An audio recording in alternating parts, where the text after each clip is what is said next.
Hello, you are listening to Ultra Q, episode 68. My name is Red. I am joined by Mel. Telling someone to low tier god themselves is too nice. Telling someone I hope your favorite 70s anime gets a remake by MAPPA is true hatred. Yeah, truly. It was hideous. It was awful to look at. I was like, what have you done? What have you done? Get out of here. I can't wait for the Gun of Unicorn soundtrack to be Oh no. in the French Revolution. Sawano fucking soundtrack on the Rose of Versailles. Get out of here. Get out of here. We are not joined by Brad today on account of His mic died. His mic died. His mic is fucking dead. Which is why you notice there hasn't been no arc this week. Yeah, there's no arc this week. We will be talking about arc next week. We'll have 2 episodes. Shido will personally deliver Brad a new microphone wrapped in cloth. Yep, he will. I don't remember any of the characters' names from arc. I took the notes, so that's how I remember. Okay, there we go. Well, we'll get there. We'll get there. In the meantime, we are talking about 3 more episodes of Ultraman Ace. Coming up, we have got we've got 2 episodes about a choju that it doesn't like noise, and then we've got an episode about piss. So look forward to that. In the meantime, what have we been up to this week? Do you want to start or do I want to start? I have one thing. Oh, okay. I guess you can go then. Okay. Yesterday, me and 2 of my friends played Portopia Serial Murder Case. Which was I had a great time. Basically, I was piloting. I had the copy. I was playing the game and I was streaming it to them. And what I said to them was, I think I know from reputation, like I have a vague idea of who the culprit might be. And so I am gonna, I don't know what the mystery is. I don't know how it's solved. So like I'm gonna contribute, but like I'm not gonna like, I'm gonna try. I was worried I was gonna lead them to the killer.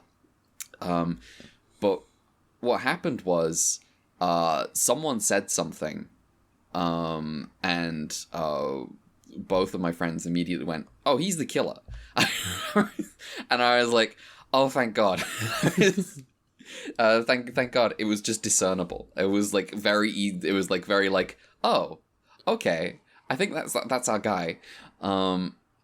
And there was like, yeah. We got him. With some help from, so I was also on walkthrough duty because there was some things in that game that we were never gonna find in like the 3-4 hours we played it in. And because like there's just the magnifying glass stuff where it's like there's no visual indicator that there's an item to be found, but you have to click in the right place anyway. Like you can't, like there's a photo that you pick up off a dresser, and one of my friends was very clear, like, you click on that dresser with the magnifying glass, see if there's anything about that. We clicked on it and then moved on. But there was something on that dresser. It was just on like a corner of a drawer, and it was like, well, fuck you. There's no sign that there's anything there. So there was some old school adventure game bullshit going on, but that's fine. I was expecting that, and that's why I was on walkthrough duty. There's some leaps of there's like a couple of leaps of logic that are strange, difficult, but mostly it was just a good little mystery, and we solved it. I had a good time. it did make me like, I was like, I should play more like mystery games. I like mysteries. I like seeing different ways that they try to like measure whether you've got it. But yeah, that's it feels hard to do. Yes. There's like there's a one of my favorites is like, I'm not gonna talk about Outer Wilds, but one of my favorite ways of doing it is Outer Wilds. And anyone who's played that game will understand the moment of revelation is very good.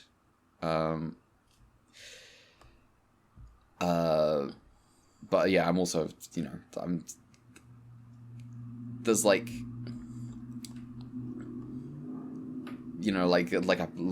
a couple of weeks ago played Professor Layton, right, which is like the other end of this. which is just like solve these individual puzzles, which will unlock the rest of the story that Professor Layton will solve for you. Yeah. And there's like the inherent idea that like a mystery story, regardless of any of your input, is already a game. Because you're trying to solve it with what is provided to you, and like it's honor rules as it's just whether you solved it or not. But yeah, I liked Portopia Serial Murder Case. Imagine pioneering two genres. Yeah. Very, very... Yuji Horii, very big deal. I am playing a Dragon Quest right now. Oh. Yeah. I'm playing Dragon Quest 11 just because I'm like... I've had it for ages, and and now like 3 got the announcement, and I'm like, I should play 11. I'm just gonna play 11. That's a good time. But I don't have anything to say about it. So what have you been up to? Okay, so it's a bit of a weird one. First, let's get important update out of the way. 2/3 of the way through Romance of the Three Kingdoms at last. Ending off my last reading session with 2 chapters in a row of 2 of the biggest deals in the book so far beefing it. Rip. I know who the 2 are. R.I.P. Yeah, this is what happens when you write a book about history that spans like an entire century, basically. Yes. Eventually, the guys have to fuck off and die. Really funny how one of them was like, I must submit to death out of karma for all I've done, and then his ghost just goes and kills 2 people anyway. And he's the good guy. He is the good guy. It's pretty cool. he's kind of developed into a bit of an asshole by the end, but you know what? That's his right. He's earned it. It is kind of funny. There's like, it feels kind of almost unceremonious the way he just beefs it. Yeah. They're just like, oh, maybe we can bring him over to our side. And he's like, I remember the last time that happened, and I was like, you're right. And then next paragraph. So he got beheaded. He's like, okay. The irony of like, his loyalty being his undoing. His provable loyalty. Yeah. Which, can't be said as much for other characters, but, many such cases of, like, wanna get a job on my side, and it's like, no. And then it's like, well, I had to cut his head off, but I did, give him a nice burial. Yeah. Because of the respect. The respect. But yeah. We'll see where it goes now. Yeah. this stretch of the book is like, oh, you might be coming up on a really funny stretch of the book. Actually, I can't remember. Kongming gets up to some shit, I think. I'm not sure. I'm trying to remember the order of events, but yeah. I think maybe my favorite stuff in Three Kingdoms is yet to come. I mean, I'm just gonna assume Kongming will have to be up to a lot of shit once certain players leave the stage, so to speak. He's like, I used to have guys, and now I'm just kind of like, it's just me? Uh-oh. So yeah. Who knows what happens to China? Me looking at a current map of the world. Lol.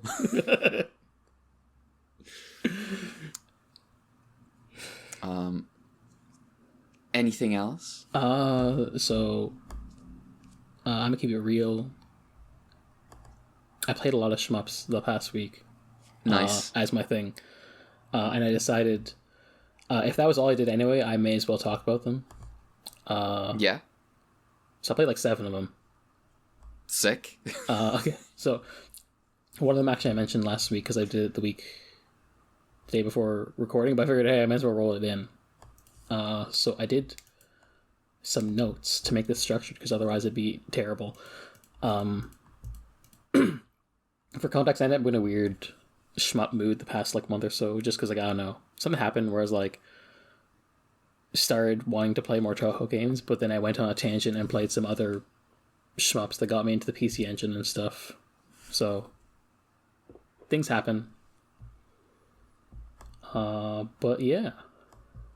So I'm gonna send, as I go, I'm gonna send like 1cc videos you can skim through.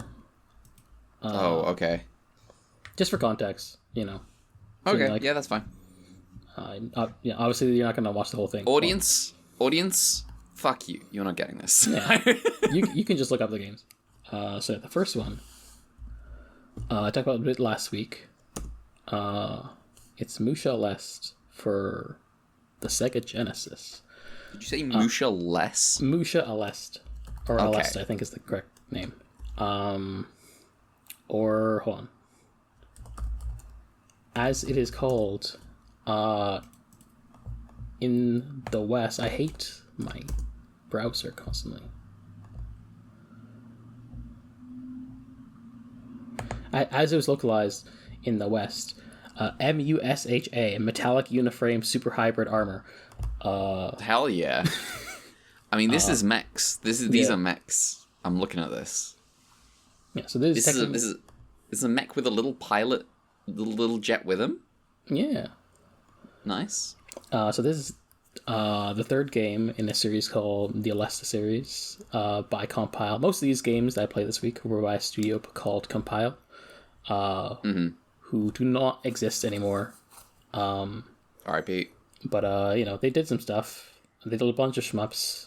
You may mostly know them. They're most probably known for probably for a first-person dungeon crawler series called Mado Monogatari. Okay. Which, you know, hasn't really had any games in a while. Obviously. I think for some reason they try to hop on the Tetris bandwagon by doing like a weird puzzle game spin-off of that dungeon crawler. Seems like a weird match for me. I'm sure it didn't go anywhere. You know. Oh, I see. I see. Pick unrelated in chat. Yeah. Puyo. Yeah.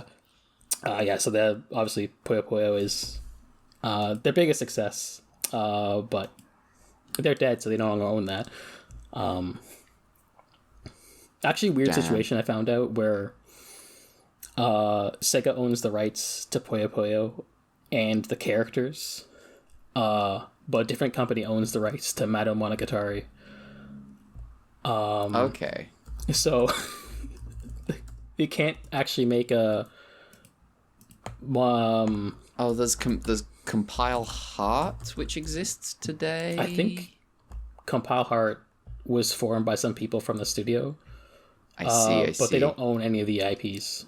Oh, damn. That fucking sucks. Yeah, but they did make, at the behest of... Compile Heart is Neptunia. Okay. Yeah. I see. So Compile Heart did make at the behest of the studio that does own the Monogatari IP. This game, Sorcery Saga: Curse of the Great Curry God, which is a Monogatari game, but because Sega owns the actual characters, this all legally distinct, despite being... Yeah. It's such a bizarre thing. How did this happen? That's funny. It's like, it's in the series, but it's not the right characters, because they don't own them. I've just noticed on this Puyo GIF is at the bottom is just text that says this is Puyo with a smiley face. Yeah. This is Puyo. But yeah. Back to Musha. This is third game in a series. The first one, I actually played a bit of that, but I won't talk about it. There's a collection on the Switch that I got, and the first one was on the Sega Master System. And playing that after this one helped me go, oh, there's just some stuff in here that's like, just, series staples. The big thing is you got like little small chips that power you up. You have a main shot that gets powered up, and then you have these pickups for sub weapons. They're like, a laser or a firebomb kind of thing, or a water shield. The first two games apparently have like 8 sub weapons instead of like 3, which is nuts. That seems to be a staple of this company. Shmups is like, there's just a bajillion weapons you can get. Yeah, this one is pretty cool, pretty hard, because like one thing I've ran into that's common with all these games I played is because they're all like power up heavy games. They're also fall into Gradius syndrome, if you know what that is. No. It's when you fully powered up and the game is pretty easy, and then you die and the game becomes impossible. Oh, because you have no... I see. This is the exaggerated version of me playing Toho and being like, do I have to lose my weapon power when I die? Yeah. do I have to lose all those bombs I built up in Lotus Land Story? I think you keep... Well, okay, maybe not in Lotus Land Story, but like in the newer games, at least, I think you keep the bombs at least. And... Yeah, you keep them in 2 as well, but Lotus Land Story specifically, this has been my bane. Has been like I've stocked bombs, and then I take a hit and lose them, and I'm just like, I should have been using them. Yeah, I mean, the nice thing about Toho is like usually like, at least in the more recent ones, you'll not be dropped down to base, and you'll have like some scattered pickups for you. This one, you're just like, yeah, you're at base level again. Fuck you. And it's like, well, you just cascade into multiple deaths at that point, because it's like, you're at a latest hard stage of the game. Yeah, that's why when I said, oh yeah, I use safe states, this is like the reason why I was like a liberal with using safe states for some of these games, because I was like, just to avoid one death. Yeah. Because, sometimes, I'm not going to brute force memorize this in, like, an evening. But yeah, I think you'll notice from the soundtrack, there's, like, a pretty hardcore, crunchy Mega Drive / Genesis metal soundtrack. Apparently the development of this game, the sound guy made, like, the metal soundtrack, and then... Well, at some point, this game originated as like a Genesis port of the second game before it became a new game. And they were like, well, maybe a Japanese aesthetic would stand out, as you can tell from like... If you couldn't tell from the name Musha. Yes. There's just like, a lot of peyotas and stuff. In the game, that's what makes it stand out. And then so the producer was like, man, maybe you should put like a more, Japanese sounding music.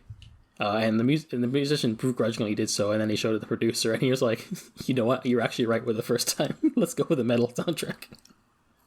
Nice. Nice. Soundtrack's pretty good. I think the final boss is kind of bullshit, but skip ahead to this final boss then. It's kind of like suddenly you're in the middle of Breakout, which is annoying. I think one of the annoying things about the game is you have to press down 2 fire buttons to really get the most out of it, like, because the laser and the main shot. So like on a Oh, I see. you start weaponing your main shots on the different buttons. You also have like options, which you can build up stocks of, and you can use the one button to like change the formation of them, which is interesting. And that'd be a mechanic revisited in a game called Battle Garega, which is a famous / infamous shmup by the studio Rising, now called Aiding, who are like, it was a studio made by people who left Compile and made a new studio to make arcade games. And now that studio makes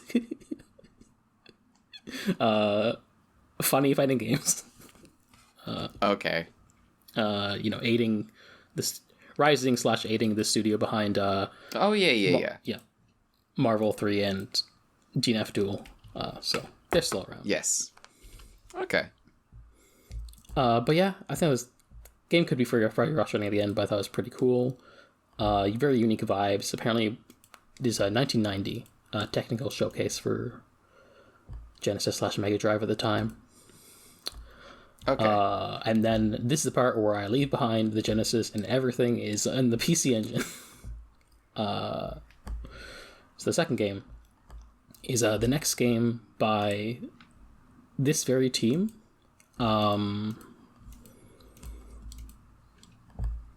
This is originally going to be another Aleste game, but ended up being a different thing because a different publisher was like, hey, can we have our own IP instead? And so here's the successor. The next two games are sort of like a trilogy with Musha, kind of, but like in a way that's like not actually IP law making sense, but whatever. Right. This one's called Seirei Senshi Spriggan for the PC Engine CD. Full name of the hardware is secondly PC Engine CD-ROM 2, where the 2 stands for squared, because the actual name in Japan is PC Engine CD-ROM-ROM. Okay.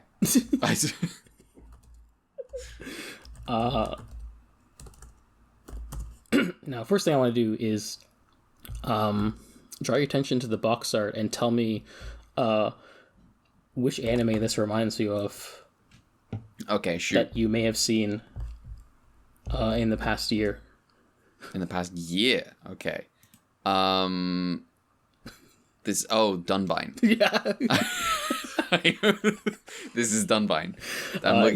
It's very clear. And when I watched like someone in the past like couple months apparently did like a subtitled version of the game's cutscenes, because this game is cutscenes now, which is cool because the CD technology is here.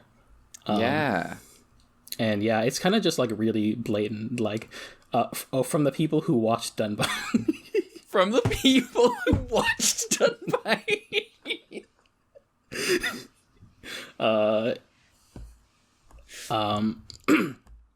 Right off the bat, I'm gonna say so yeah, this game was successor to Aleste, Musha Aleste, was going to be one, but then the publisher next was like, hey, can we have our own IP? And that's why it's not an Aleste game. But it basically is. They decided to go for like a Dunbine aesthetic to differentiate from like we did a Japanese aesthetic, let's do for like a high fantasy one instead, kind of thing. Yeah. This one I think is one of my favorites of the ones I played. Okay. Has an interesting power up system where you have like your basic shot when you have like no power, but as you'll see in this gameplay, there's multiple orbs that are pickups. One of each of the 4 elements, and you can have up to 3 of them, and different combinations of 3 have different power-ups. Oh, that's cool.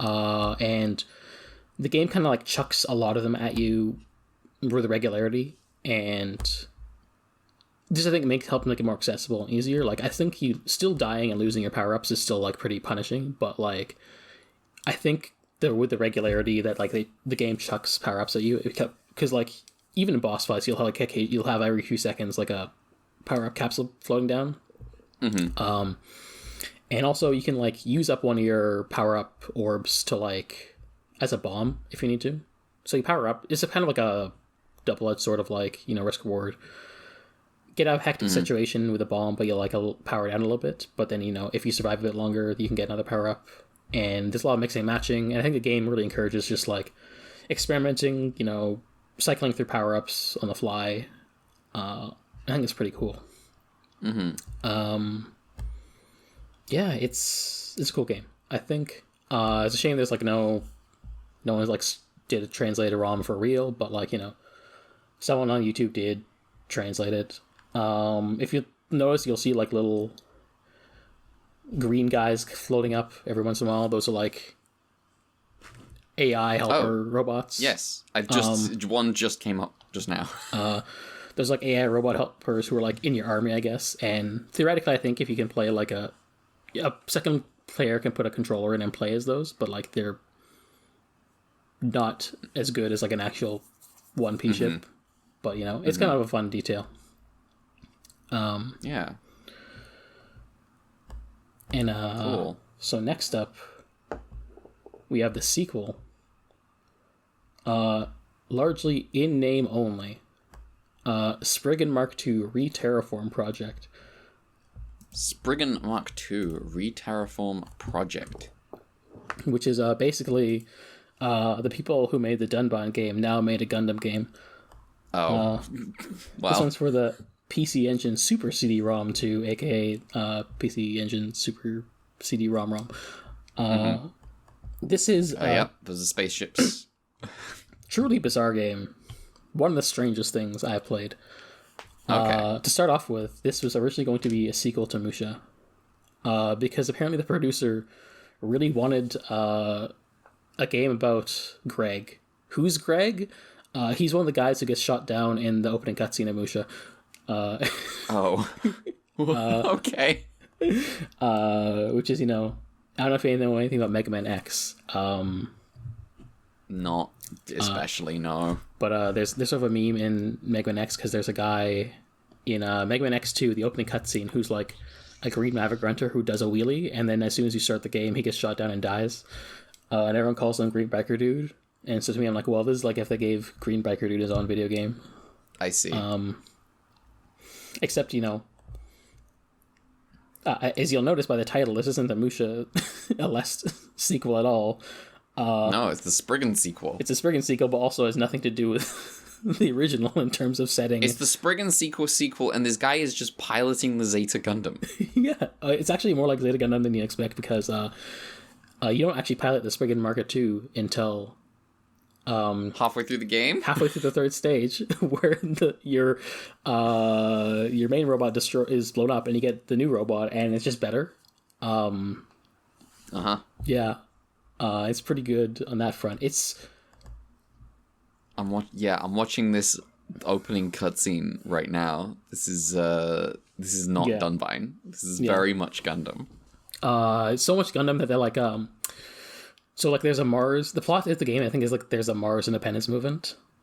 I see. And then they try and do an Axis drop with the moon. Classic. And then the Axis drop on the moon is thwarted by a colony drop on the moon or something. I don't know. I see. As you can tell, there's lots of this is very much, I think, a technical showcase of what the PC Engine could be. Yeah. Lots of cutscenes. With voice acting. Yeah, it's very story focused, which if you'll skim ahead to like the gameplay segment, is where things get really weird. Oh, it's side scrolling. Yeah, that's the first thing that's weird. This is the compile's first and only side-scrolling shoot 'em up. Okay. And it's a little rough in terms of gameplay. It's not like the most polished side-scrolling game. There's a weird system where you have like sub-weapons, but they're limited. So you have to be strategic in how you use them in a stage. I see. Holding the A button down is like your rapid shot, but like if you tap it, you can use your sub-weapon. Okay. Also, instead of a normal life system, there's like a shield system where like you have a health bar and it regenerates over time, which I think is like over making things more forgiving, which is nice. I think if you notice, every once in a while, the action will stop and a dialogue box will show up.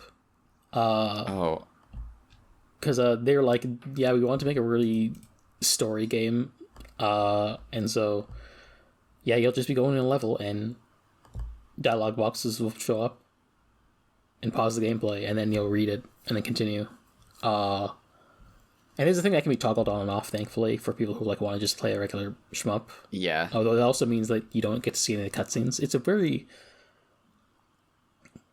weird experience. Yeah, I think pausing the game is like weird. Yeah, it's just like very jarring. It doesn't help. I think like they're similar to the Spriggan one. There's also like the helper robots that you can take control of. I think with the second player, but I think like they're a lot less clear.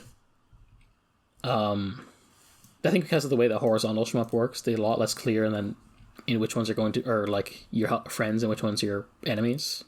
So you can like waste bullets on like guys who aren't actually gonna be hurting you. And yeah, it's really cool and a technical marvel in some ways. Just like the presentation is cool, but in other ways, it's like it feels a bit scuffed and like at odds with itself. The final boss is terrible. I'll say that. Time to skip ahead. But let's see. Oh, is it this spaceship with the like 2 arms? Yeah.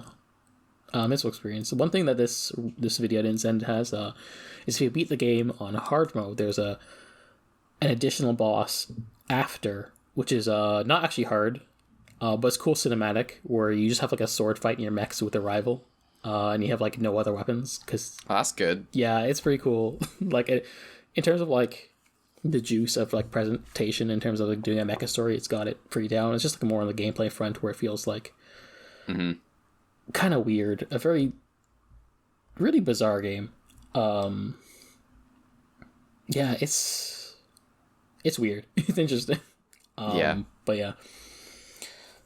And then this one is, so that was 1992. So we had 1990, 1991, 1992. This next one is going back in time to 1989. 1989. Also, this is the last compile game on this list. You may have heard this game before in our normal mapping. This is 1989's Blazing Lasers. I don't know why I would have heard of this one. Oh, I think it's just M mentioned on our normal mapping once a couple months ago. I don't listen to most of normal mappings. Oh, okay. If I haven't played the game, I don't listen to the podcast. Okay. But yeah, this one is no longer on the CD. The rest of these ones are also not on the CD. This is just on the normal PC Engine cartridge, which I found out is called the Hue card. Because of Hudson Soft, I guess. Funny names. Anyway. This was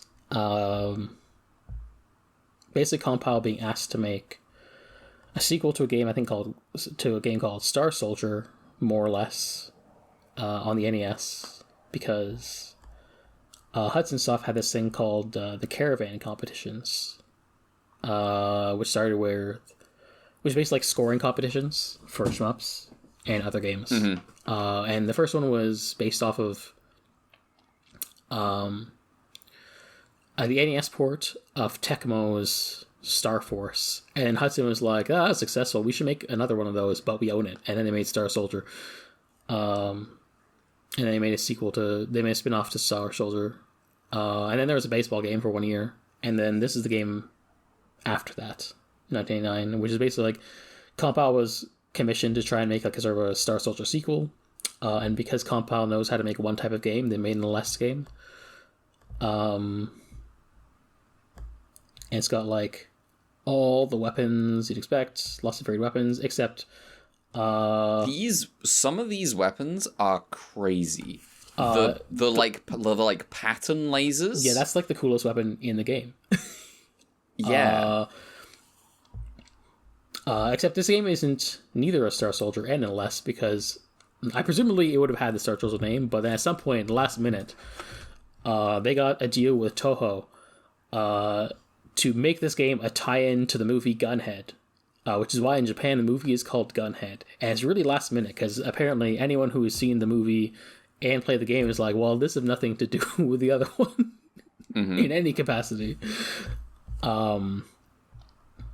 Yeah, there's like, I think in some ways this streamlines the Aleste formula.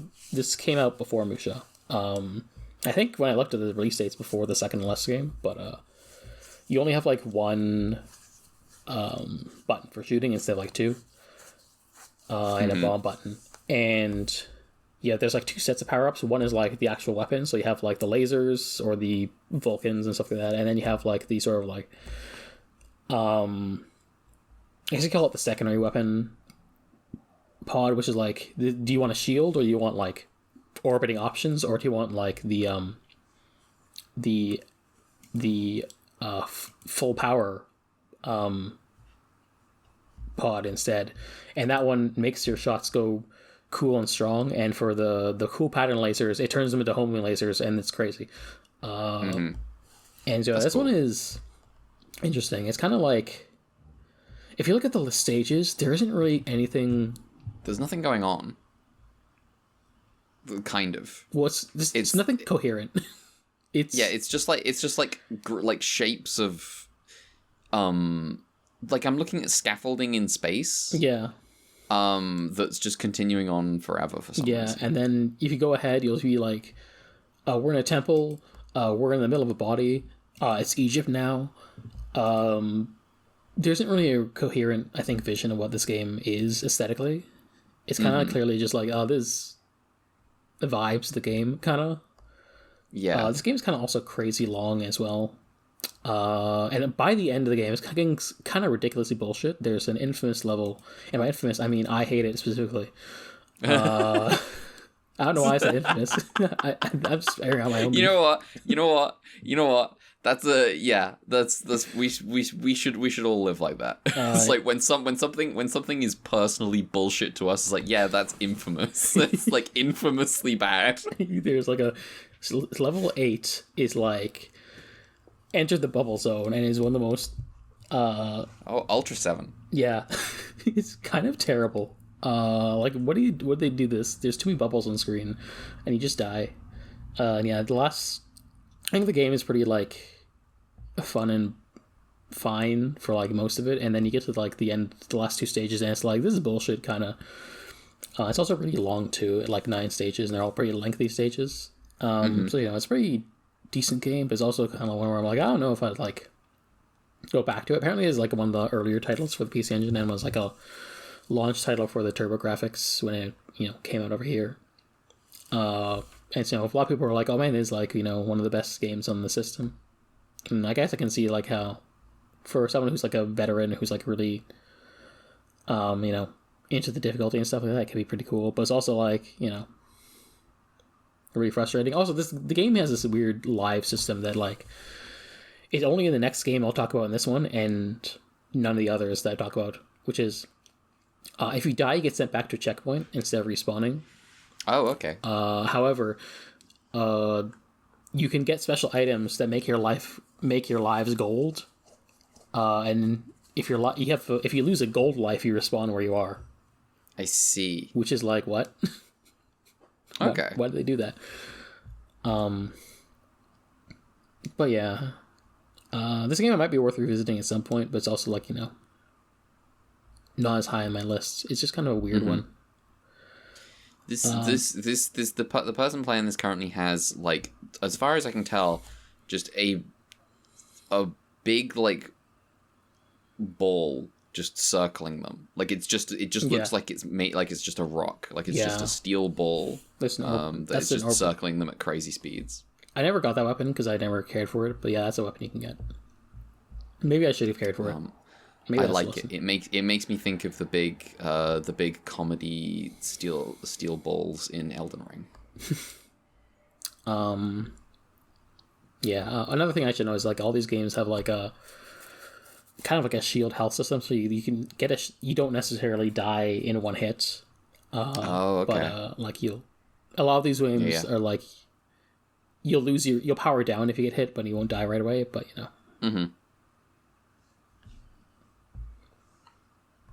Alright. Okay, cool. So the next up, Hudson Soft was like, damn, that not Superstar Soldier game was pretty good for us. Let's hire another company to make us an actual Star Soldier sequel. Except it's like that one. So this is 1990 Superstar Soldier, which is by Conoco, published by Hudson Soft. It is the actual sequel to Star Soldier. But for all intents and purposes, mechanically, it's basically Turret Blazing Lasers 2. Okay. Is using the similar live system. It's using like there's 4 weapon pickups and some sub weapon pickups, though less of them. It's kind of like pared down a bit because you don't have like all the crazy. It's not as crazy. It's a bit more toned down. I think this one is maybe a bit more aesthetically coherent. Yeah. Unfortunately, I also think it's more aesthetically boring as well. Damn. It's kind of just like generic, I think, in a way.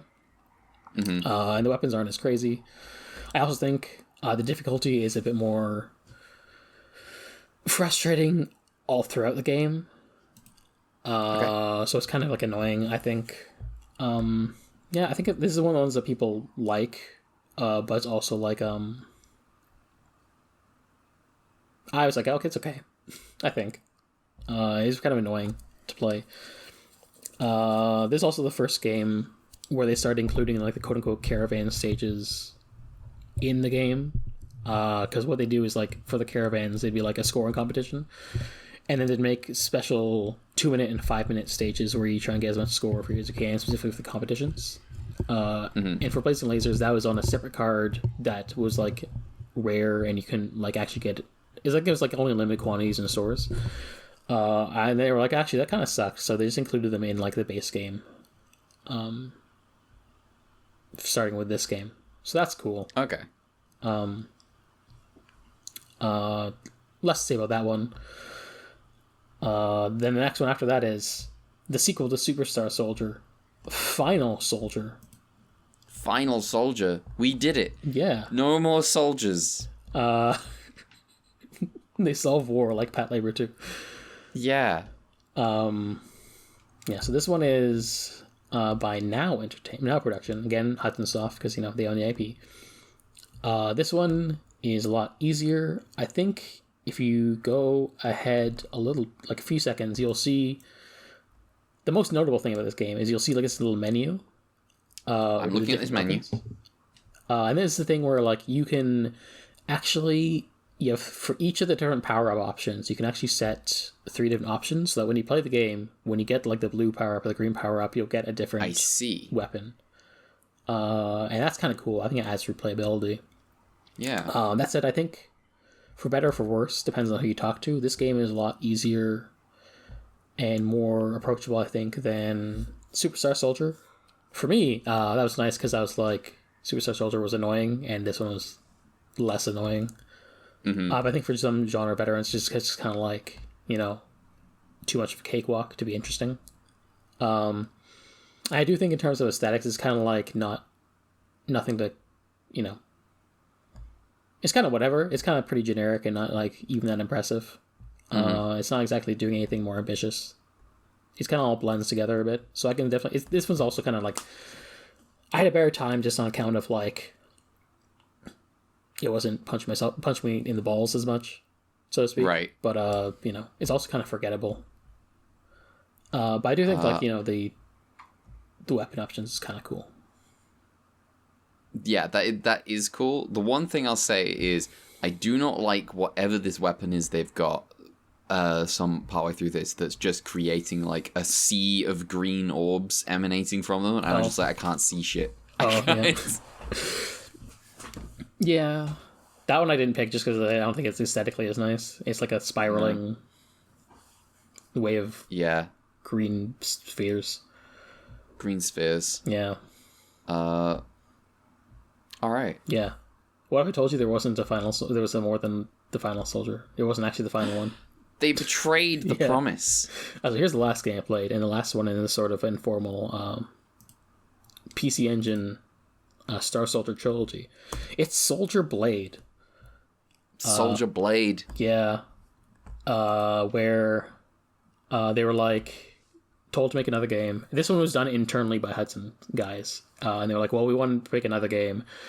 And they were like, I thought the last one was final. And then they were like, well, maybe if we switch the order of the names, it'll be like, more evocative than if we just called it Blank Soldier again. Damn. So they did Soldier Blank instead, and guess what?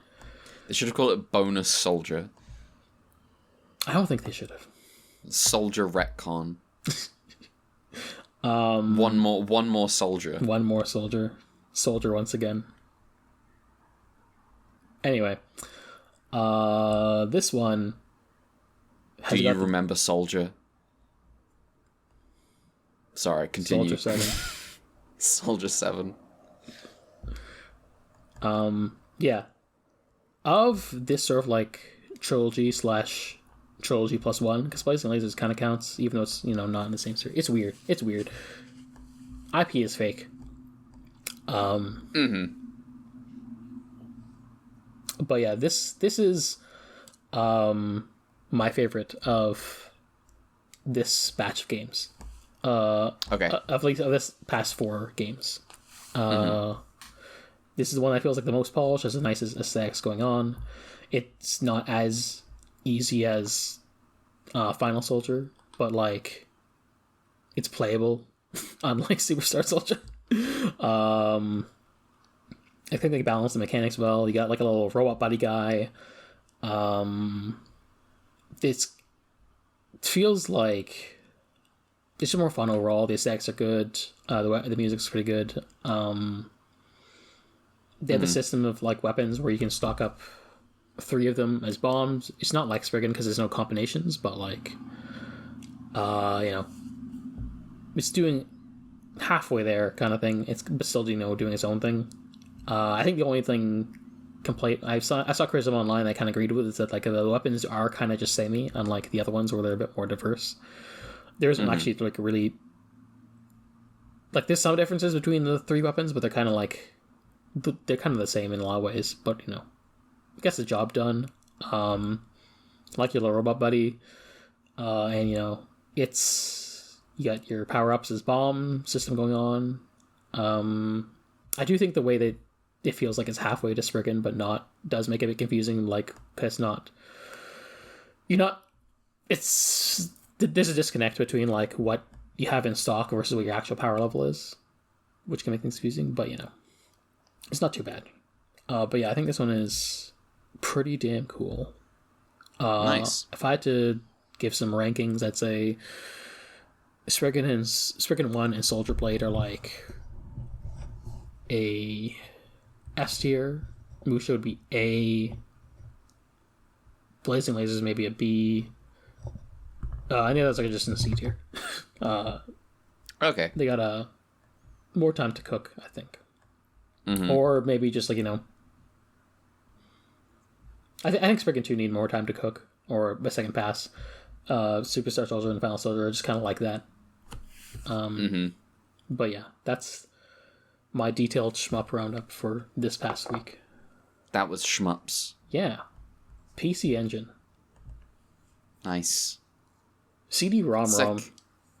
Yeah. The CD. It'll never catch on. Apparently that was like PC Engine got on the CDs in like 89.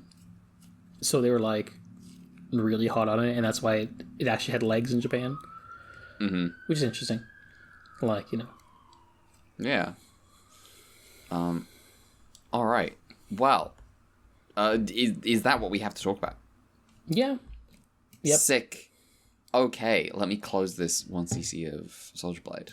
And let me tell you about some Ultraman. We have got 3 more episodes of Ultraman Ace to talk about.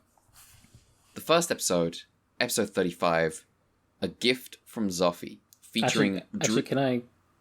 Yeah. Can we pause for a second? I have to go to the bathroom. Okay, let's pause. That was a joke. Oh, fuck.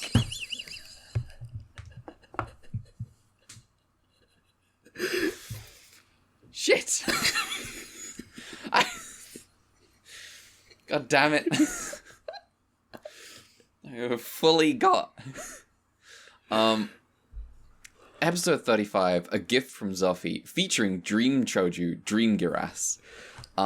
A boy named Yukio has pissed a perfect silhouette of a choju into his bedsheets. Hello, good morning, you're listening to Ultra Q. Yukio gets bullied because he still wets the bed, thanks to some like vivid dreams of a choju, and some kids won't let him play football with them unless he makes a call to attack to tell them there's a choju. Hokuto arrives and gets mad at Yukio, and Yukio pees himself. Dan informs Hokuto that Yukio wets the bed, and he wouldn't have called if other kids didn't make him do it. And Hokuto does the most heroic thing Hokuto has ever done. He sits down with this kid and tells him, I may be in the terrible monster attack crew, but I wet the bed until I was 9. It's more screenshot I've ever seen.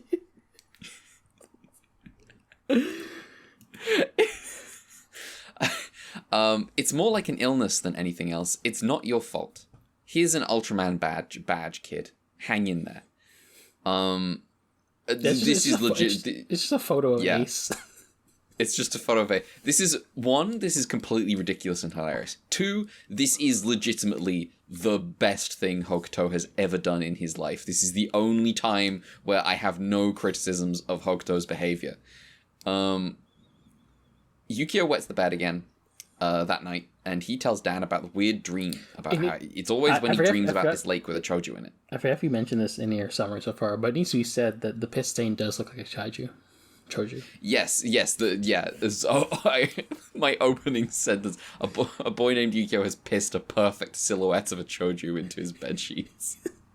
It's that's important. Bear that in mind. I promise that's important. Yukio's talking about how it's always when he dreams about this lake with a choju in it, and the choju spits water onto him. I hope it's water. Dan's like, I think I know where that lake is. It's a real lake. And Yukio heads off to investigate. At the lake, the choju emerges from the perfect piss silhouette on his bedsheets and appears standing in the lake. The choju attacks 2 planes flying overhead with that water spit. I hope it's water, and destroys them. Yukio calls in Tak, and Hokuto has to assure the rest of the crew that no, Yukio isn't the kind of boy who'd lie like that. Last time was a coincidence, was a fluke. But when Hokuto gets there, the choju has vanished into the lake. He admonishes Yukio, takes the badge from him, redacts his own heroics, and Dan tells Hokuto, yo, I think that was a little much, dude. And Hokuto's like, no, he's got to learn. I can't let him lie like that. And then Zoffy calls him and says, yo, I think that was a little much, dude. Yukio is miserable now and doesn't talk to anyone. And Hokuto decides to have faith in Yukio and calls in the crew to the lake, saying that there's a choju, which there isn't right now. So Hokuto's got to lure it out before the crew get here. He sets off a bomb in the lake, and the choju emerges. Tak gets owned and throughout the fight, as usual, and Hokuto turns into Ace. He also struggles, though, as he is at his weakest when fighting underwater. Luckily, Zoffy evaporates all the water in the lake, and Ace kills the choju. No problem. This has happened once before. Later, Hokuto watches as Yukio plays football with all the other boys. The end.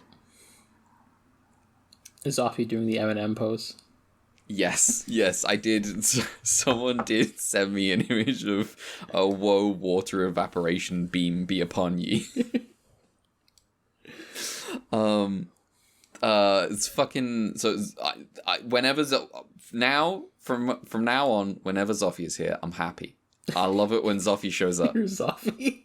Here's Zoffy. That's technically what he did at the end of Ultraman too. This is true. This is how he does things. This is how he do. This is why he doesn't have his own show. Yeah.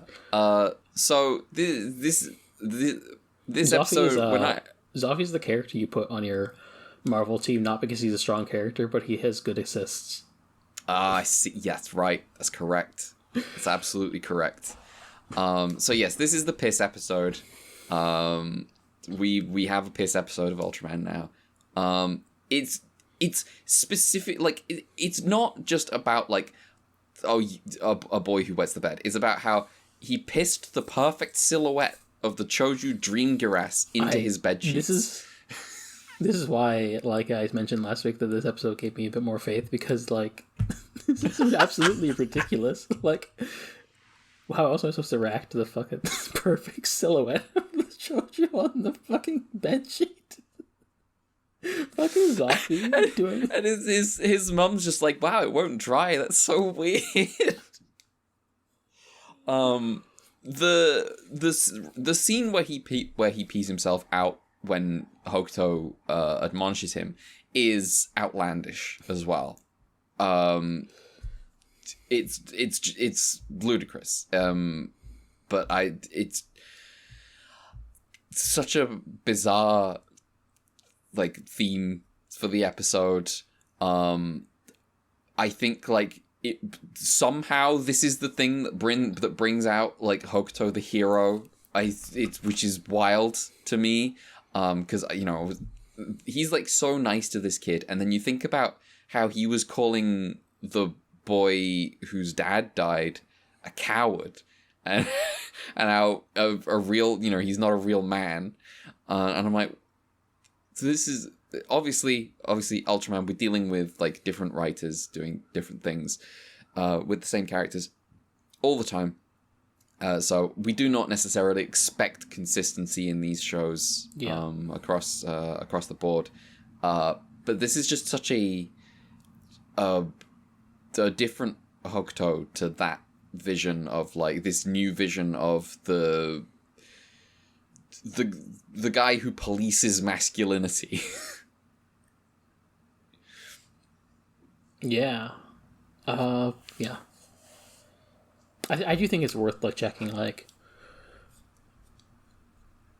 who is a misogyny guy maybe and who's the other guy.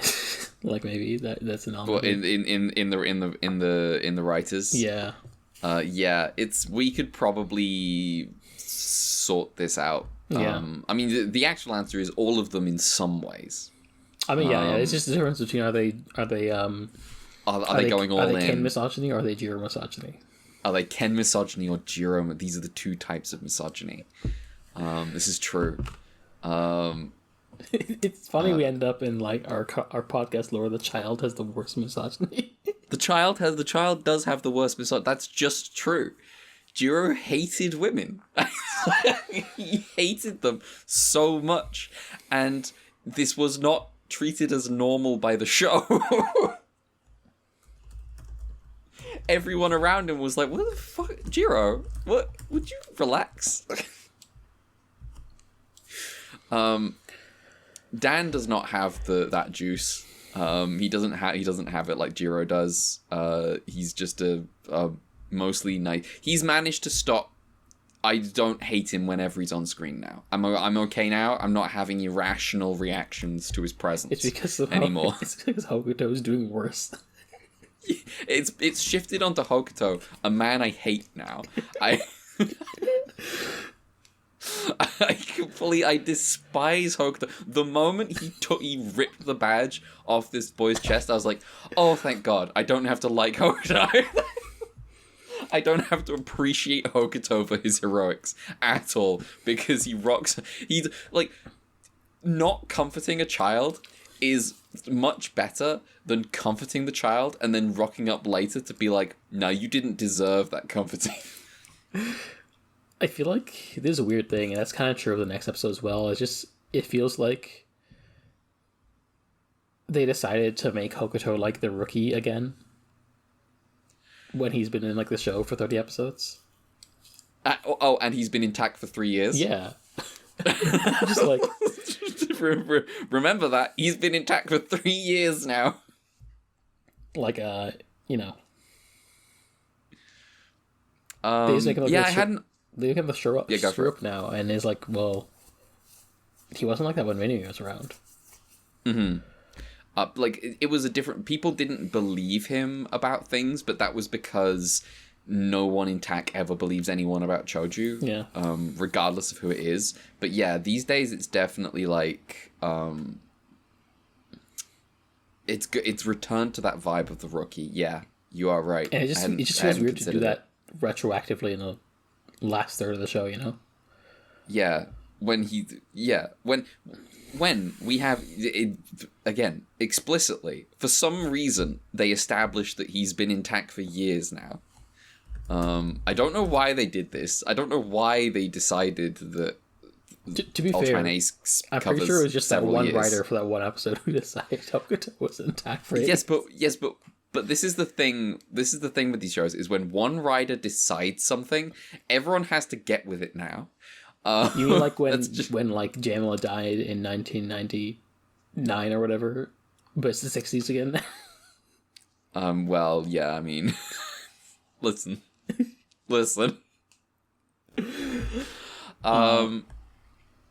Who made this episode? Oh yeah, we've got a bunch of notes from Brad. I guess just the one thing I just wanted to add to that is go for it. With Hokuto being the rookie, which I'll say as I scroll up to Brad's notes. It's just I'm just choosing to read Hokuto being the screw up rookie, as instead it's a case of Hokuto having the downward spiral after divorce. Oh, I see. He's divorced. True. Anyway. Episode 35. So written by Keiji Kubota. He's a new guy, but Brad found nothing on him other than a long list of screenwriting credits from various anime and TV dramas, including Thunderbirds 200 and Thunderbirds 2086. Read, what is this? He says in all caps. Oh, I've heard of this. Hang on. This is a Thunderbirds anime. Hang on. So it's not a Thunderbirds. So what it is there was an anime called Scientific Rescue Team, Techno Boiga, which was inspired by Thunderbirds, but is not like a direct. It's not a direct adaptation, but the English dubbed version of it is just like it's a sci-fi show. It's just like, oh, this is Thunderbirds 2086. Like they just go like, oh yeah, it's Thunderbirds. It's clear, we'll call it Thunderbirds now. So it's like a fucking Robotech. It's like Robotech, but it's like going. It's like if Robotech was if Robotech was called, if Robotech was named after one of the things that Macross is a ripoff of. Yeah. Okay. Yeah, that's weird. It's directed. Which is the man that's the Macross story. Yeah. It's, Macross is a bit of a ripoff. That's fine. You can be a ripoff and be good. From the people who watch.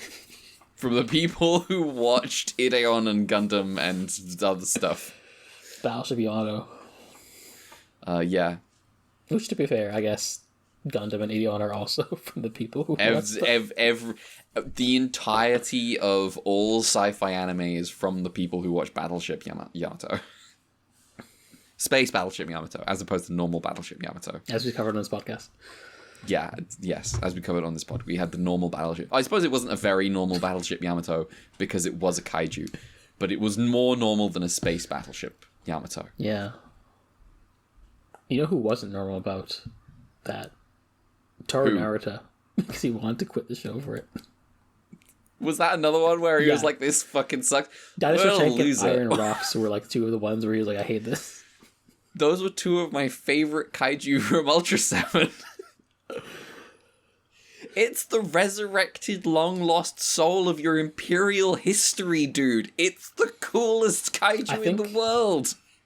So, you can see my initial thoughts of the movie in our feed, but some time away from reading criticism of it, I do think maybe Godzilla Minus One would have improved if it had Iron Rocks instead of what they did with the Kamikaze stuff instead. But Iron Rocks is just sick. I'm always ready to defend Iron Rocks. I do feel weird about that, even from the man who invented it. Yeah, I do feel a bit weird about this Warcast now, just because it's like we're very nice to it, and I enjoyed the movie, but also now I read more and more criticism, and I'm like, you know what? Maybe it is a bit too soft on the Empire. That's how criticism goes. It's fine. Yeah, it's fine. It's fine. We grow. Yeah, exactly. Anyway, directed by Takumi Furukawa, who is another new guy. He is an established filmmaker who is best known for directed Season of the Sun, a movie about young boxers just hanging out and being dudes, and Cruel Gun Story, a heist movie that got released internationally by Criterion. Okay, cool. That's cool. And then do you have your stuff? Yeah, so special effects is Koichi Takano, special effects director, and the Choju design is Akihiko Gucci. The body is apparently modified from Red Jack, but with a new head. Okay. Quick turnaround. Cool. Yeah. Do we have anything more to say about the piss episode? There's a comment early on in the episode where Connor remarks that Mikawa will make a good wife because she's bringing out like drinks and coffee and stuff. And I'm just like, we're just in the mode. We're just in it. Also, I hadn't considered this. Yeah. Late in the episode, where is it? Dan describes, because I have said it as like Yukio is miserable now and doesn't talk to anyone. Dan, in a moment that like I don't think you're a trained medical professional, dude. Describes Yukio as a mute. And I'm like, I don't think that's true. I think he's just, I think he's like, I don't think he wants to talk to you. Yeah, we got Ultraman doing its thing with like going like, the boy's misery has made him like disabled, and now he's healed. Do I have to do a medical miracle? I don't know. This is the thing, because I don't know if it's real. It's like, it's hard to get a vibe on whether it's on how real this is. It feels less real. So I'm gonna say no, not this time. No, it's just in disguise. Yeah. Do we want to move on to episode 36, or do we have anything else? Okay, episode 36. A Choju registering 10,000 funds. Uber driver sucked me off, sorry. Featuring... So I saw 10,000 fonts, I was like, oh, like Tales of the Abyss. Yeah. Featuring Noise Choju, Sound Giller. This episode is about a crossover of the two most evil things in Ultraman. Bikers and teenagers. The Choju Sound Giller keeps appearing and disappearing around Tokyo, particularly around factories and in the wake of a small group of about 5 high school bikers. They bother people by being super noisy. They hoot and holler while they ride. They harass strangers, including Dan and his sister, and just generally small children for some reason. Hokuto gets in big trouble for getting into a fist fight with them while the Choju was attacking in another part of town. And when Mikawa asks about why he's fixated on them, Hokuto's like, well, you see, he gets a little smile on his face. You see, there was a time in my life when I was almost like that. No, there wasn't. Shut the fuck up. Oh yeah, Minami was always from the moon and Hokuto used to be a delinquent. Get the fuck out of here. He's a square. Hokuto decides to take a new approach at dealing with these bikers. He starts following these kids around and being like, oh, well, the Choju seems to appear where you are, so I'm just doing my job. Hokuto, this is harassment. Anyway, Hokuto is on a campaign to convince these kids to be cool bikers that can be loved by children because he's a fucking square. And some of the kids in the group start warming up to the idea, but not the leader. He's not having it. They bother more children, and then the Choju appears, and Hokuto has to save those children, and then the only girl in the gang goes to try to save Hokuto, and then the Choju vanishes, and Hokuto tells the children that, it's the bikers who are the heroes. The gang gets praised by children, and Hokuto's doing his smug little smile, and I want to punch him so bad. I hate this man. The next time the bikers do kind of suck because they're harassing people, but you know. But they're the invention of losers. they're the invention of people who are like, bikers. They ride around hooting and hollering and bothering small children. They're a menace to elementary school children. Where am I? Yes, Hokuto's doing his smuggler smart. The next time Hokuto sees the gang, they're playing with children and trying to get the mufflers fixed on their bikes. The Choju appears again at the factory, which is next to a kindergarten, by the way. And Hokuto figures out that the Choju appears where there's... Yeah, yes. The Choju appears where there's noise. Because the two noisiest things in Tokyo are one factory and 5 bikers. Going like Yahoo and Wahey as they ride around the streets of Tokyo. That's the two things. So it turns out that Hokuto was right to be stalking teenagers. Well done. The bikers insist on coming too because now they save children. That's what they do now. Together they evacuate the children, and then the bikers lure the Choju away with the noise of their bikes, and Hokuto gets shot by the Choju. Finally. He's burning and turns into Ace, and then the leader of the gang is like, Ultraman Ace, he really exists. What? What? What do you mean? Oh, it's the legends are true. What? You live here. Anyway, big fight. Ace wins. They play the OP. Still can't be bothered to record a new version that doesn't mention Minami. And at the end of the episode, the bikers are playing with children again, and the children say that, yeah, Tak is cool, but the bikers are way cooler. The end. What do you mean he really exists? I like the part where Hokuto just catches on fire. Yes. He's about to burn to death. Also, for whatever reason, it feels like this episode and next episode, Hokuto just... Same plot. Oh. Well, no, go ahead. Also just does transformational Return of Ultraman style. He does. You're right. They skip his transformation. Ooh. We're onto you. Ultraman Ace. You know, trying to turn keep pretending Ace, forever. Ultraman Ace into Ultraman 3. I see what you're doing. Ultraman 3. It should just be numbered. It should just be numbered sequels. We'll get to Ultraman 7. I can't wait for Ultraman 7 versus Ultra 7. Yeah, so my as you can maybe tell from my summary is I found everything about like delinquents in this episode mad cringe. Just because it's just like this is a show for children. It is what it is. And like it's fine. I'm just kind of sat there being a bit grumpy, and I'm just like, this is fucking the bikers that will be loved by children. Shut up. But it's a fine episode, probably. Yeah. It's fine.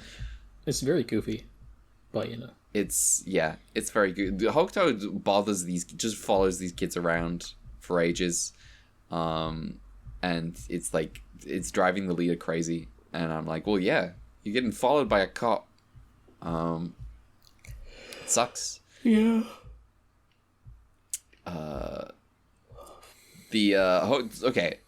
Hokuto's new backstory, as there was a time when he was almost a delinquent.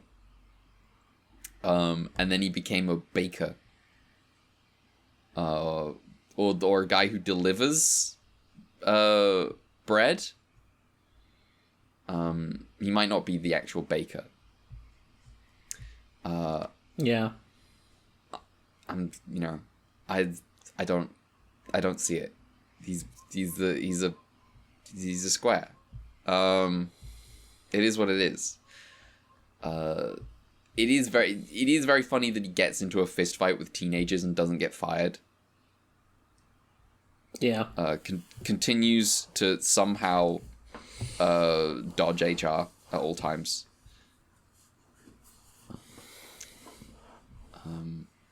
But no, I don't have loads to say about this episode. Like, it's just kind of dumb. it's good. It's it's a little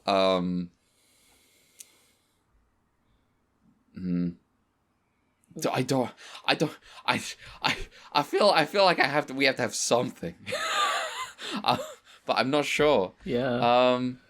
It's just kind of fucking nothing. This is maybe the most nothing so far. Other than a little bit annoying in some ways. I don't know. The one thing that I will say is this episode's kaiju, it just has the same thing as next episode's kaiju, Choju, just like expressed differently.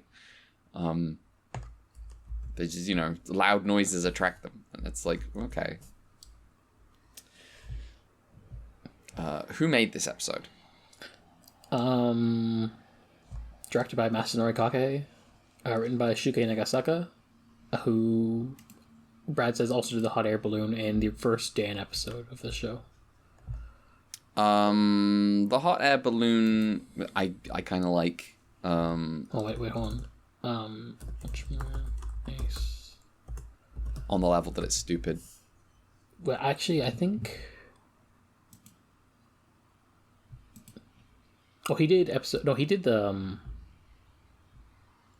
seashell last week episode.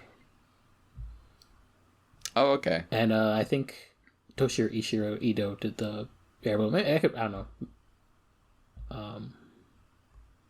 There's been some interesting stuff with Ultraman Ace in terms of this little stretch has some weird episode reorderings in some versions of the thing. I think it was just I was just thinking it was just my just that one Blu-rays. Yeah. Yeah, hold on. Let me just look. Because I feel like you're just gonna have a look. That's okay.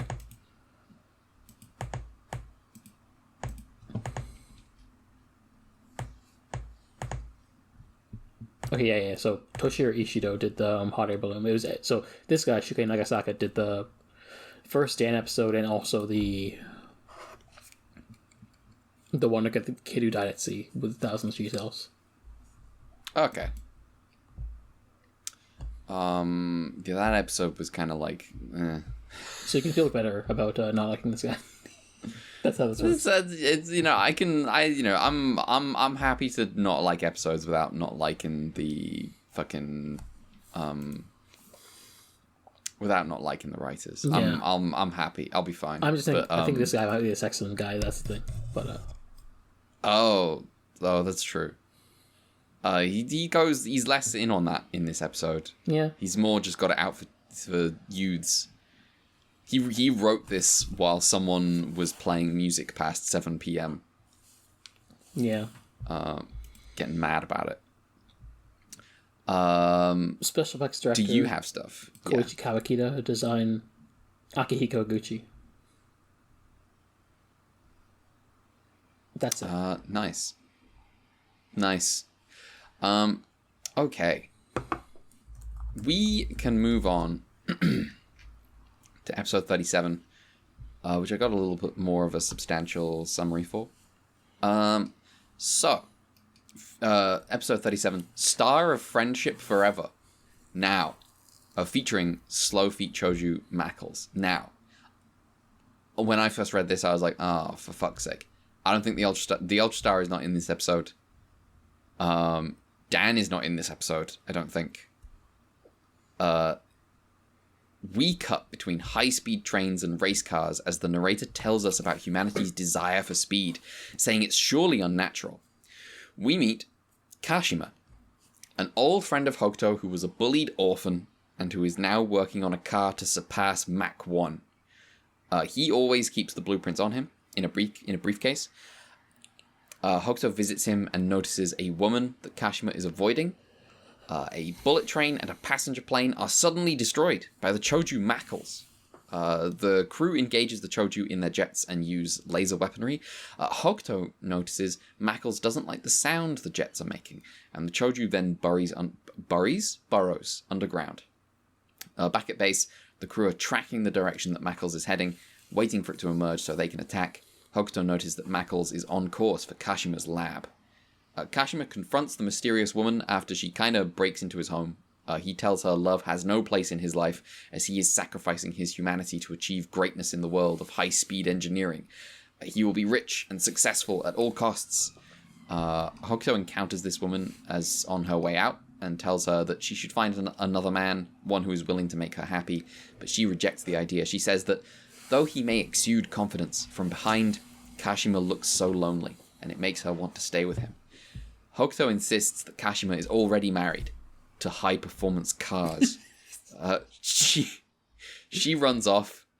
That's not my joke, that's just in the show. Hokuto confronts Kashima, asking why that woman's love doesn't stir his heart. Kashima says, well, I'll be rich, and then I'll get a trophy wife, obviously. And Hokuto's like, bro, what? When did you become an asshole? And Kashima is like, I was a poor orphan. Sure, you were nice to me, but you don't understand what it was like. All I need is money and power. And Hokuto gets called back to base. The crew have figured out this Choju's deal. It goes after things that move fast. It's got to be the sounds that agitate the Choju. And I'm like, this was last episode. You did this this was the last episode.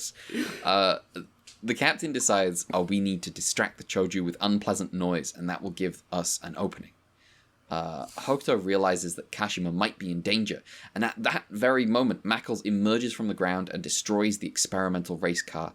The crew launch to fight back, and Kashima flees the lab, colliding with the as-yet, for some reason, unnamed woman. I don't think she has a name. Does she have a name? I don't know. He collides with her on the way to safety. It's at this moment he realizes he left his briefcase in the building and runs back in after it with the woman and also Hokuto in pursuit. Together they find the briefcase and the woman helps an injured Kashima out of the collapsing building. They are about to be crushed by falling rubble when Hokuto arrives and transforms into Ace, putting them down at a safe distance and then getting the fight with Mackles started. The crew distracts Mackles with the sound of their jets while Ace attacks. Eventually, Ace tears off the ridge that runs down Mackles' spine and then hits it with the Spacium beam. Victory. Kashima throws away the blueprints, realizing love is more important than motorsports. The end.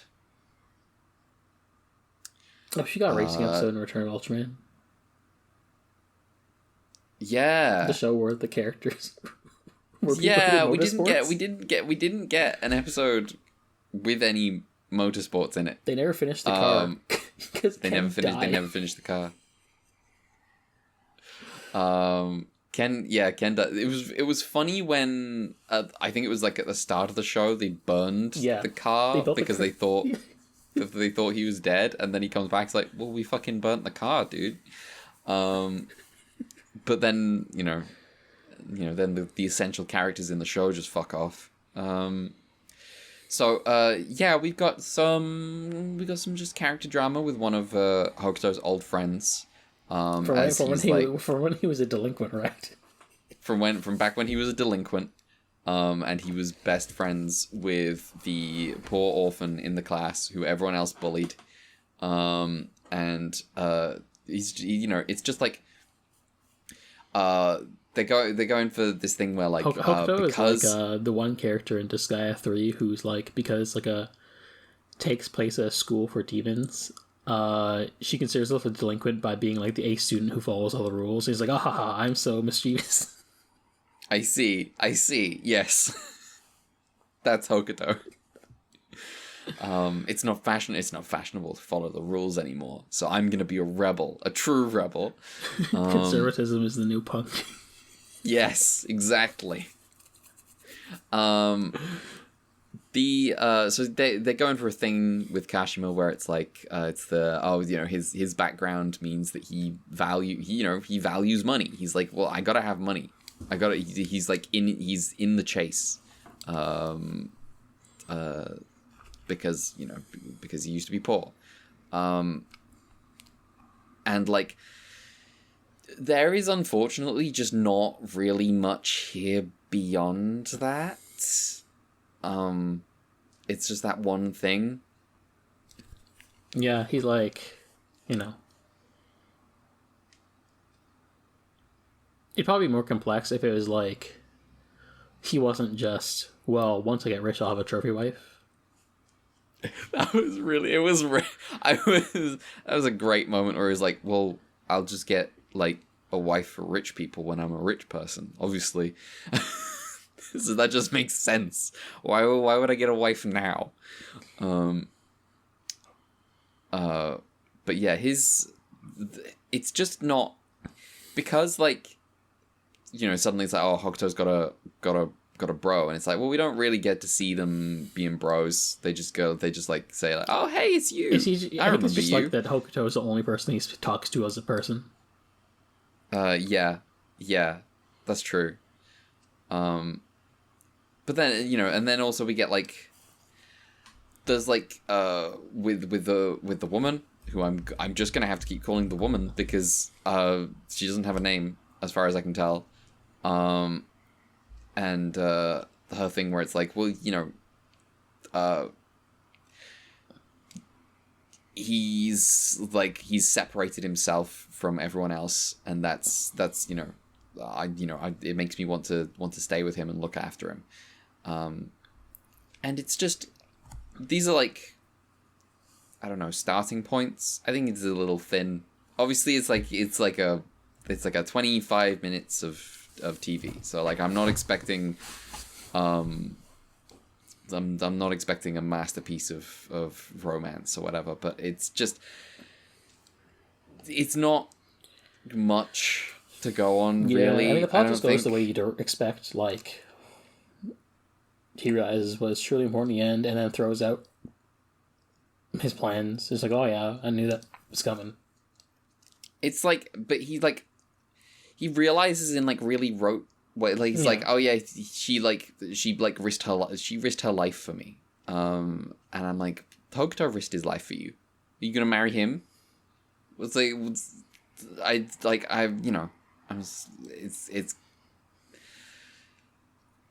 maybe there's just like not actually much connect. Maybe should marry Hokuto. Maybe that would fix Hokuto. Maybe that would fix it.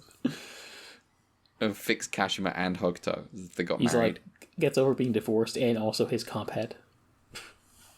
God, imagine.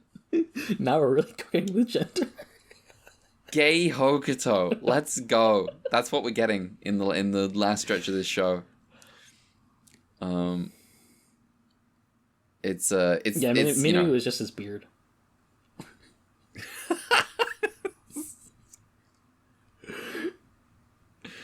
Oh man. If only imagining better shows brought them into existence. If only. We'd have made the best Ultraman show.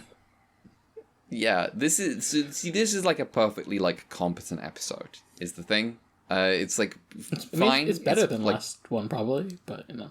Yeah, it's better than the last one. I think that I think the piss episode ranks higher just because it's my favorite episode. I can't. You know, I'm just. It has to. It's like, what the fuck are you doing? But this is fine. This is serviceable. I don't. You know, there's some drama like a little early on with like the captain is pretty good as always. In terms of like when they're doing the briefing and the captain's like, oh, we let a passenger plane and a train full of people get destroyed. Everyone's blaming TAC, as they should. We failed them. It is up to us to do our utmost to catch this Choju. And I'm just like, this is the good captain. This is the captain. If I'm building my own Ultra Guard-esque thing, my own Science Patrol / Monster Attack team. You mean like if we did like a draft? Yeah, he's my captain. My sharpshooter is Ooh, no, it's Soga. Yeah, Yamanaka is too difficult to work with sometimes. It's right. I'll get Yamanaka. Is what Yamanaka? No, I'll get Yamanaka. Oh, you can have Yamanaka. Yeah. Who am I having? I'm gonna pull Ide, obviously. It's because I'm getting first pick. I'm just picking all the bangers. This is just like podcast draft. We're having Ide as our if scientist. we had to do it for real, we'd have to like actually figure out rules and stuff. Oh yeah. This is just if you were building the ideal team. Ide's your scientist. Your captain is Ryu. Your sharpshooter is Soga. I don't know about if we want Ueno or Minami, the other Minami. Who is we can have Anne. We'll actually give her the job. Who gets Arashi? Who gets Arashi? Ooh. I mean, Arashi's one of your sharpshooters, so like he's gonna be big mad if you put him on a team with Soga, who's just like him but way cool. It's just like, what if Arashi was a cool guy? Actually, if I don't have Ide as my scientist, I know who I'm getting. I'm getting Yasunobu. Oh hell yeah! That's true. I'm getting No, I think that's everyone I want. I want Moribashi Dan. Yeah, I'll get. My gut says I want to get Kato as captain, but like if I don't, for lack of an Ultraman, maybe I just go with Gento. Oh, that's funny. Anyway. Gento will absolutely prioritize his job over his family. Though he's got that covered. him and Ibuki would get along well. They are absolutely.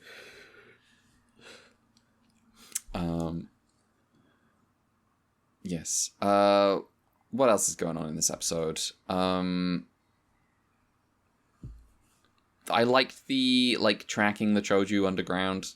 I like that. I think I'd like more of that kind of episode long tension of dealing with a Choju, where the operation isn't just a wheel launch and get shot down all the time. Yeah. This Choju is whatever. Yeah, it's Also, it does just kind of feel like it feels silly to just keep calling them Choju after Pool died. Yeah, they are just kaiju now. The definition was that they were being made by the Yapul. These aren't Choju. You can't call them Choju. They're not under your jurisdiction, Tak. This should be about Matt. Yeah, everyone's like, we have to. They're no more Choju. We must transfer over to Matt. And then you start wearing the Matt suits, and it suddenly just becomes Return of Ultraman again. We'll have the theme. We'll have everything. Yeah, we'll also go. We'll also have the underwater base. I mean, hey, our arc is already looking pretty in the title cards. Return of Ultraman coded. It is. There are, Arc's got some. There's some, there's some interesting things with that. Arc's got a fucking Ginoza. They've got a Ginoza from Psychopath in there. He's a bit less misanthropic, I think, though. I wish he was more. He does feel a bit too nice in a way.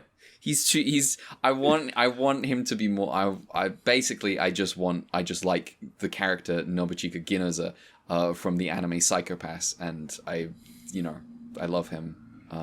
Terrible man. Yeah. I don't know that we have that much more to say about episode 37, yeah. Star of Friendship is Forever. Who made it? Directed by Masanori Kake.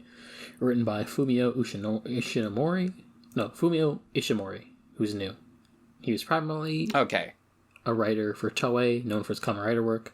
However, he was approached at a film industry party by an Ultraman producer, Masamune, to write a couple episodes for the show. Because it become the same old thing and we want something unique. Yeah, sure is. It is becoming this. Thank you. Dang. Producer saying, producer being like, damn, this is becoming the same old thing while wearing the banana costume. the hot dog costume.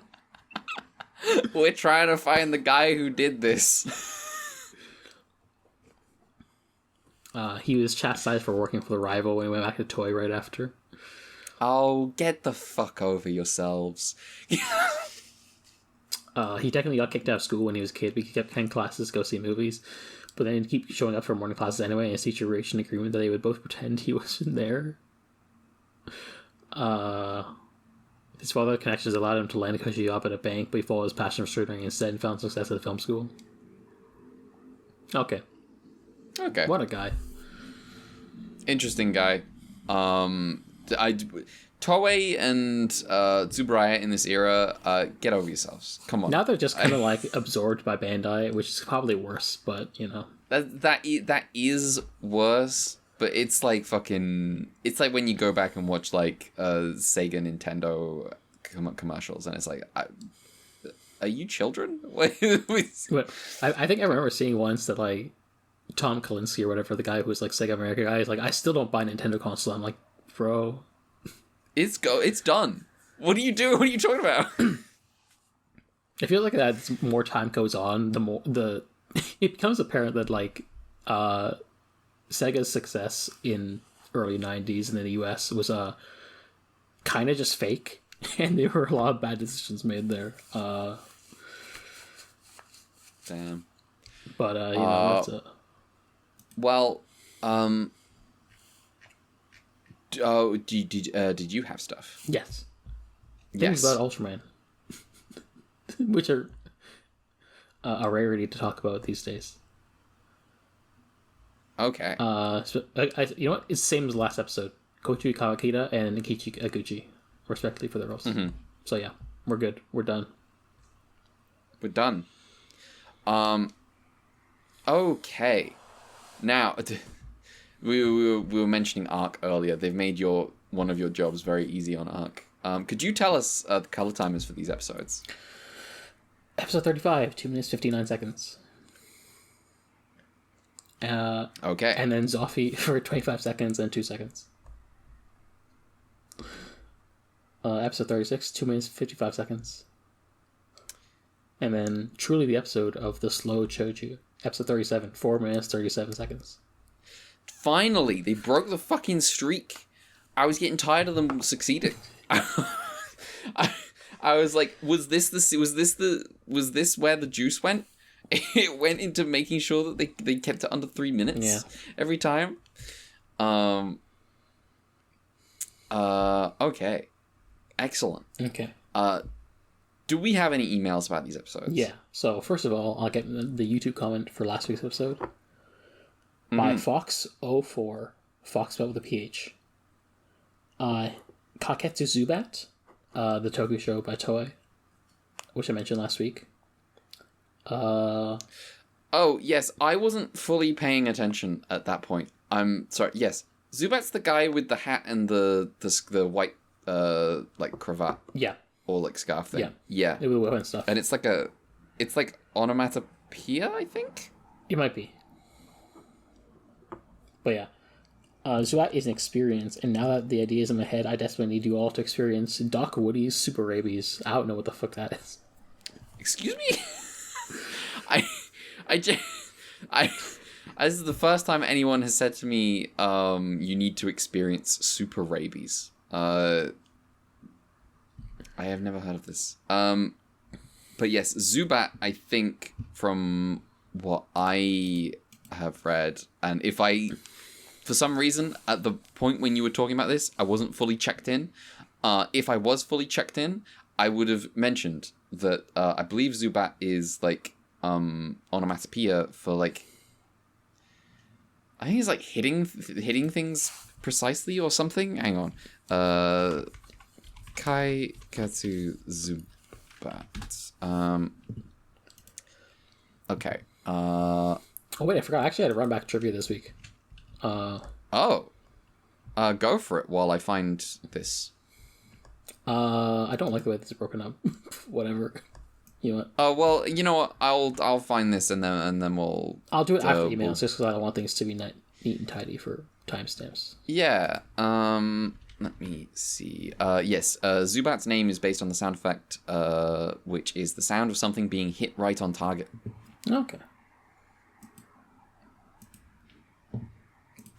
Anyway, continue. Okay, so I'll get to the email and then I'll do the trivia. Because my OCD will bother me then. It's a Jixer. Hello. More stuff. Also Arc. It is unfortunate that it seems like most of this email is Arc. But we'll see. We'll have to revisit this next week. But, you know. I see. Technical difficulties could not be helped.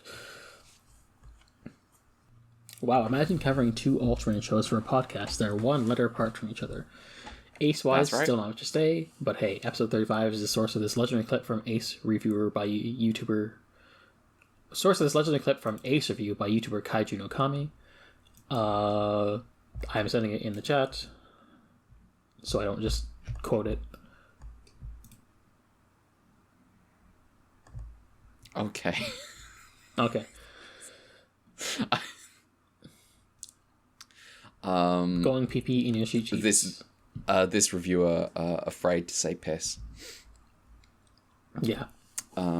Speaking of episode 35, I'd like to provide you with a wiki's plot summary of the entire episode's events for your enjoyment. Oh, okay. Yukio wets his bed every time he's attacked by a terrible monster in his dreams. After an unsuccessful investigation, Hokuto scolds Yukio, but the boy is right and the terrible monster does exist. Hokuto grieves about hurting the boy's feeling. Then Zolfi makes an appearance. Is that the summary? Yes.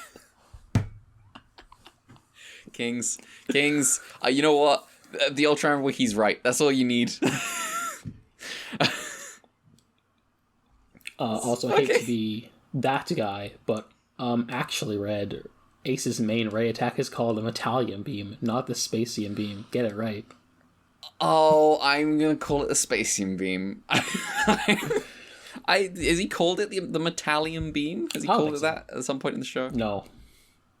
There's You know what? Jesus Beam. Yeah. That's what it's called.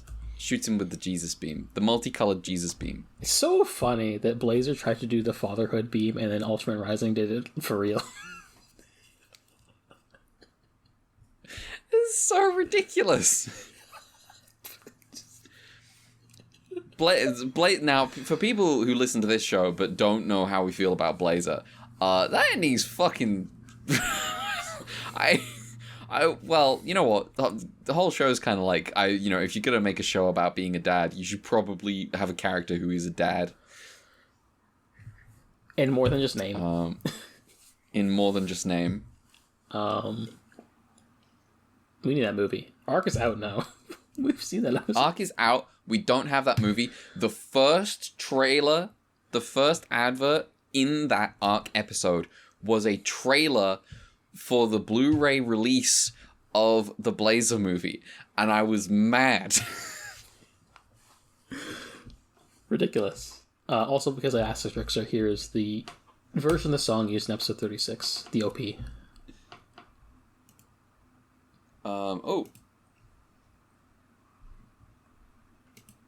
Excellent. Yeah, because I figured, I don't know what the fuck this is in the video. Iron King.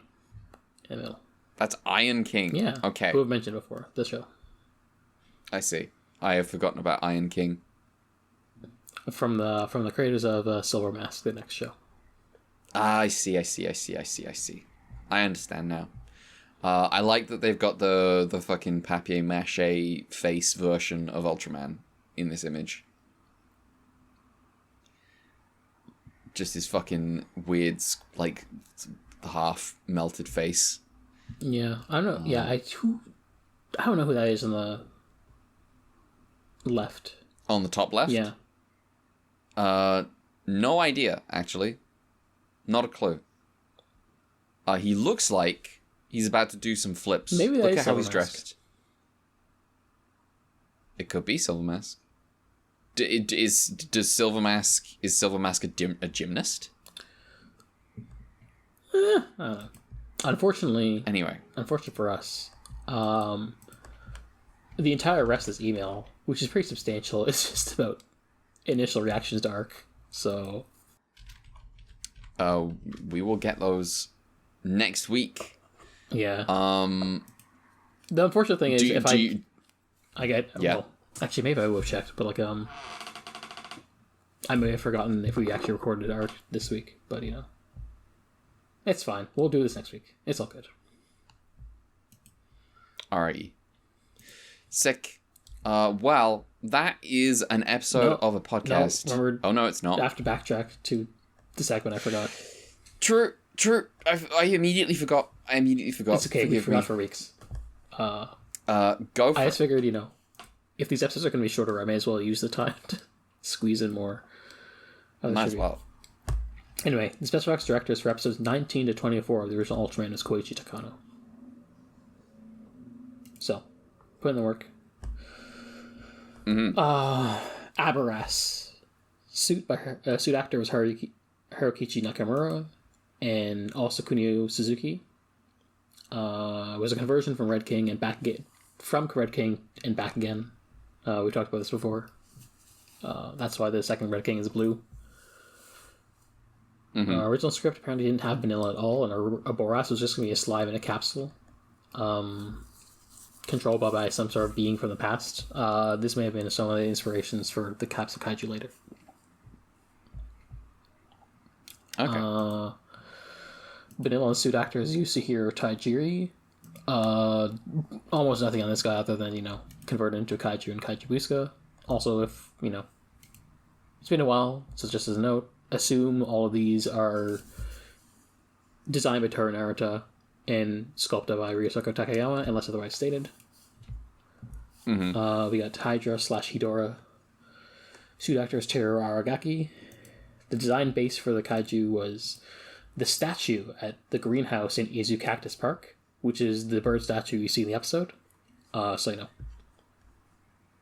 they just based off the landmark they used for the filming.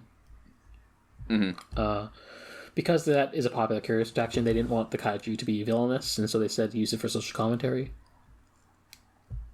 If I remember correctly, that was the car accident kids episode. Yeah.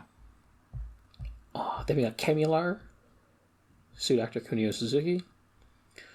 Apparently the name Kemular was originally going to be used in an unused Alt-Q draft, where a kid's drawing of a bird monster came to life. Editorializing, presumably this kid would also be called Saburo. Lol, yes.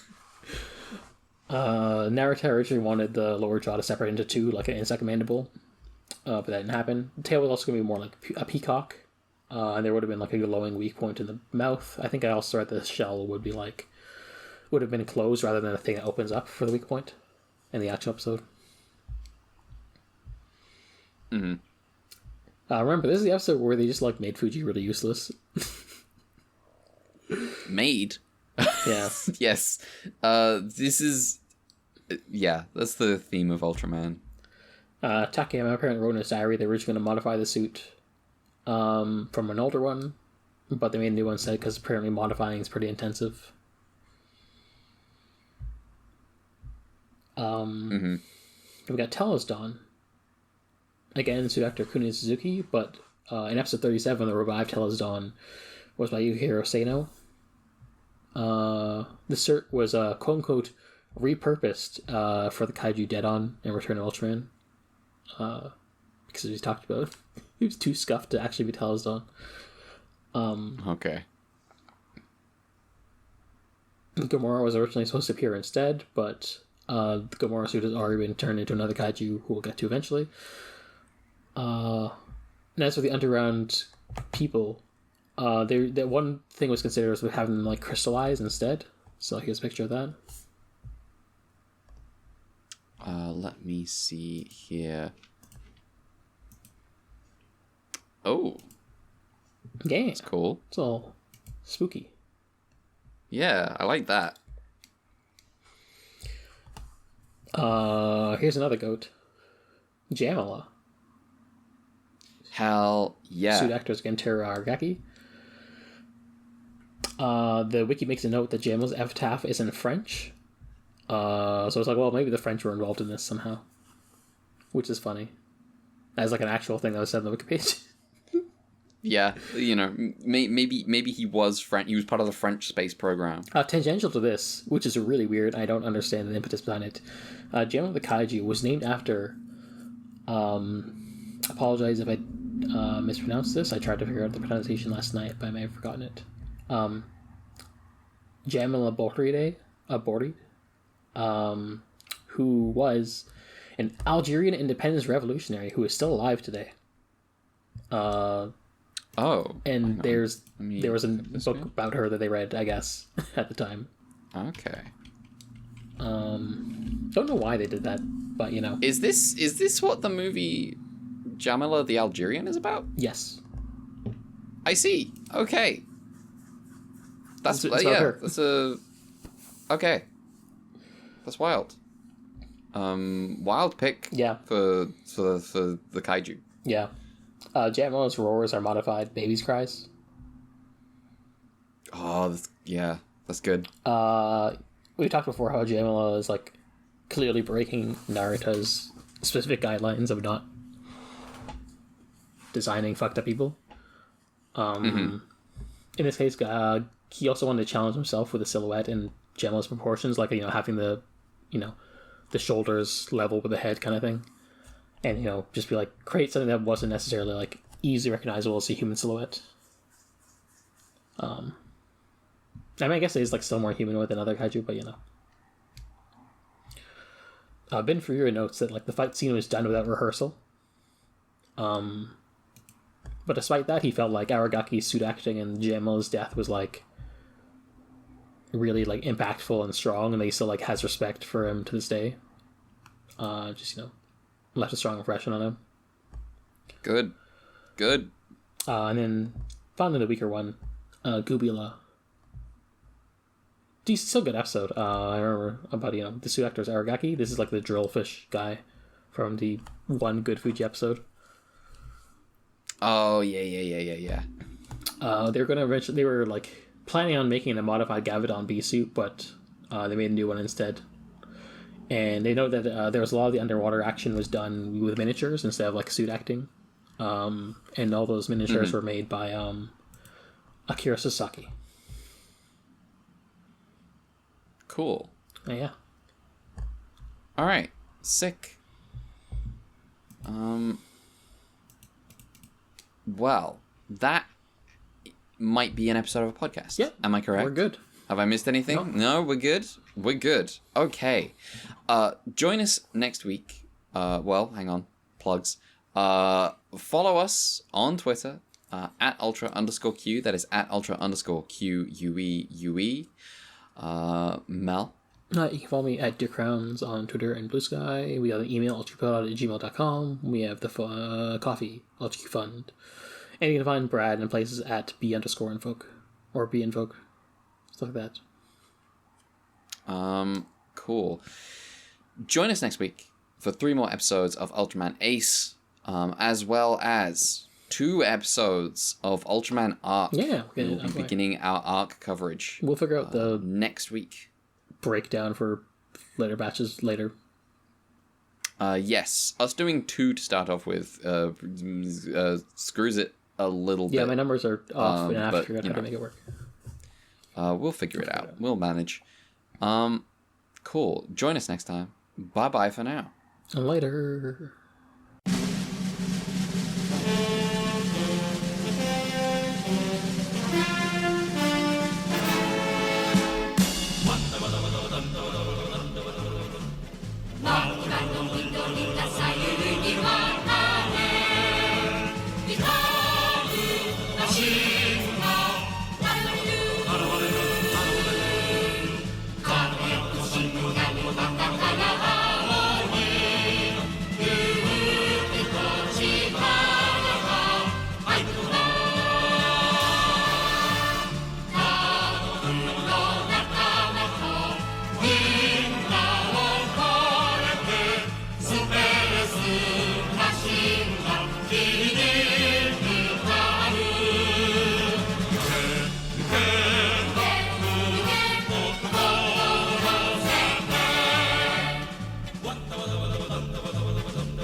Lezer